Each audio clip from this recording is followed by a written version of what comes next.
ஒரு 18 வருடமும் முழுமையா அவர்களை ராகு பகவான் ஆளுமை செய்வார். ராகு பகவானுடைய திசைக்குள்ள இவங்க போகும்போது ராகுவே சொல்ல வேண்டியதில்லை. எந்த விஷயத்தையும் ரொம்ப தனக்கு வேணும்னா அதை எந்த ரூபத்திலையும் போய் அடைய வைக்கக்கூடிய ஒரு கிரகம். தனக்கு வேணான்னா எந்த ரூபத்திலையும் போய் அது வேண்டான்னு தூக்கி போடக்கூடிய ஒரு கிரகம்.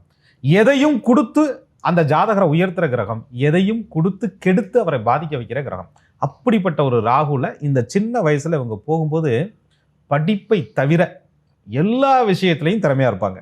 அது ஏன் படிப்பை தவிர இல்லையே, நான் நல்லாவும் படிச்சிருக்கிறேனே, நல்லாவும் படிச்சனே அப்படின்னு சொன்னா இவங்களுக்கு அந்த 2ஆம் இடம் என்று சொல்லக்கூடிய அடிப்படை கல்வி ஸ்தானாதிபதி நல்ல நிலையில இருந்திருக்கும். அப்படி இருக்கும்போது படிப்பும் நல்லா இருக்கும், இந்த எதிர்கால திறமைகளும் இவங்கள்ட்ட சின்ன வயசுல விளையாட்டு வீரம் எதுனாலும் பிடி மாஸ்டர் கூப்பிட்டா முதலா போய் நிற்கிறது நம்ம ஆளுகுதான்.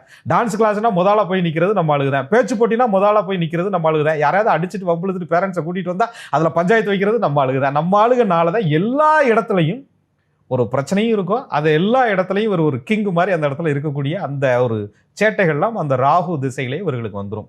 அதே மாதிரி இது 18 வருஷம் வரையும் ராகு போகுது.